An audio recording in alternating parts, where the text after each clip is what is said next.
In this lesson, we're going to walk through the various pricing models available for EC2. There are essentially three ways to pay: on demand, with a reservation, or with spot. The important thing to note is that you get the exact same instance in each case. This pricing is just a billing construct. In each case, the capacity is not guaranteed, even for reservations. Amazon rarely runs out of capacity, but it has happened. The pricing model for EC2 makes a huge difference in your final bill from AWS. Roughly 70+% of your Amazon bill will be EC2. And if you leverage different pricing models, you can pay up to 70% less for the exact same instance. Let's first look at on demand. On demand is the highest cost, but it has no upfront commitment. Next, we have reserved, where you pay a one-time upfront reservation fee in exchange for a lower hourly fee. It's possibly the lowest cost for dedicated instances. Dedicated meaning that it cannot be taken away. Spot is the lowest overall cost, but spot can be taken away. There are 1- and 3-year term contracts available for reservations, but it is restrictive.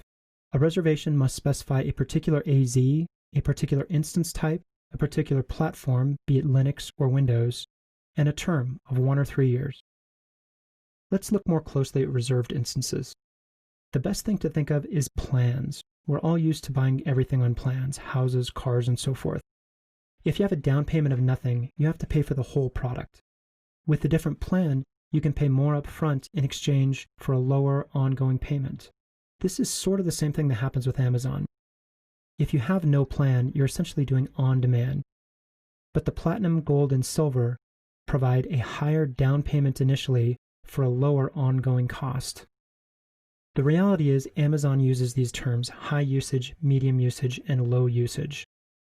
And the payment that you do is obviously a first payment, not really a down payment. The one place where the name does have meaning is on high usage. High usage is charged as though it's always on 24/7 every day of the year. Reserved is actually a whole lot more complicated in that you can specify individual 3-year or 1-year terms. I'm using this to show you that a 3-year reservation has a higher initial payment, but the lower hourly cost, the lowest possible.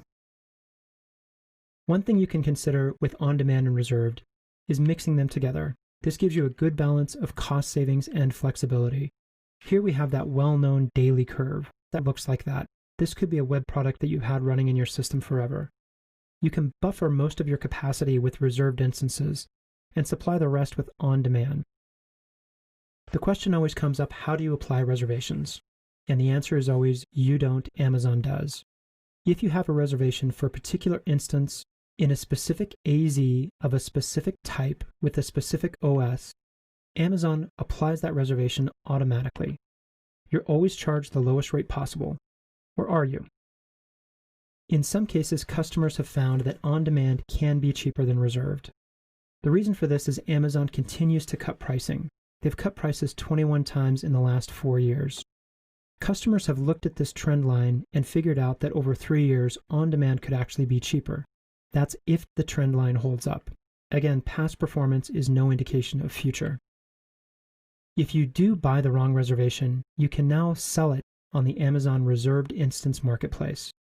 This may also be a good place to look for your reservation before you buy it directly from Amazon. Let's look now at spot instances.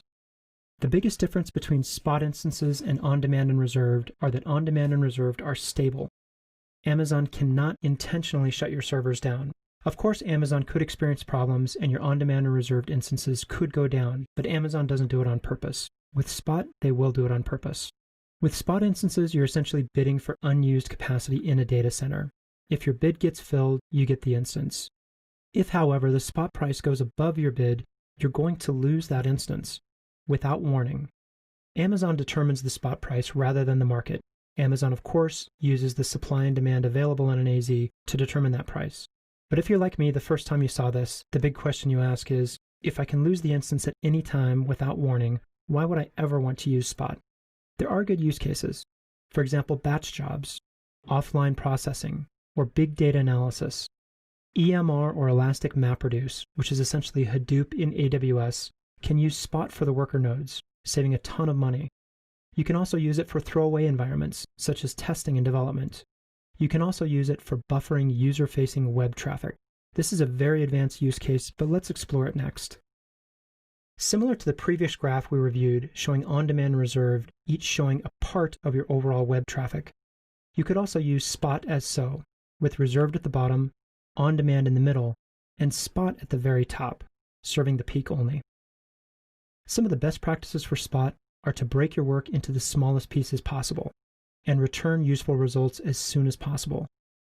If you can break your work down into batches that can be accomplished in a few seconds rather than a few minutes, you increase your chances of your Spot instance being able to do something useful before its plug gets pulled. You also want to minimize the data copy in and out, like the SETI at Home project, which some of you may be familiar with. SETI at Home actually chunked up very, very small pieces of data and sent it to individual computers. Those individual computers would analyze the data and send back a result very quickly. If you're going to use Spot to serve peak, make sure that you set your bid price very high. Make sure that you have a failover to on-demand enabled if your bid is not fulfilled. To help you determine an accurate bid price, you can review the historical prices in the web GUI, clicking first Spot instances on the left rail and then pricing history at the top. You can also consume this programmatically. Spot prices do get bid up. We see here that there are several large spikes. Some of these spikes can get very, very large, but they happen mainly for short periods of time. Spot price is mainly bid up by scientific and financial institutions who may have a big data analysis that they want to run, and they're willing to pay any price for any instance in that particular AZ. The use cases for on-demand are if you're new to AWS and you're not yet sure which AZ and instance type that you'll be using long-term, or you're not sure that you'll stay with AWS, or if you have new products whose daily usage curve is not yet known, or you can use it also for buffering known curves where reserve serves the base. You can also use it for prototyping, or if you feel that the EC2 price trend line will continue. The use cases for reserved are many, but it mainly starts with you being established with AWS. You know exactly which AZ and instance type you'll be using for long-term. This essentially comes down to established products where the daily usage curve is known, or to buffer known curves where the reserved serves base, and then perhaps Spot and/or on-demand serves the upper layers. Make sure you choose your pricing wisely. Start slow with on-demand, add in reservations as it makes sense, investigate ways that you can leverage Spot because the savings are significant, and keep watching AWS pricing. Keep recalculating the cheapest option and adjust as time goes on. Again, this presentation was covering the pricing model for EC2 and the 3 ways to pay, with on-demand, reservations, and Spot.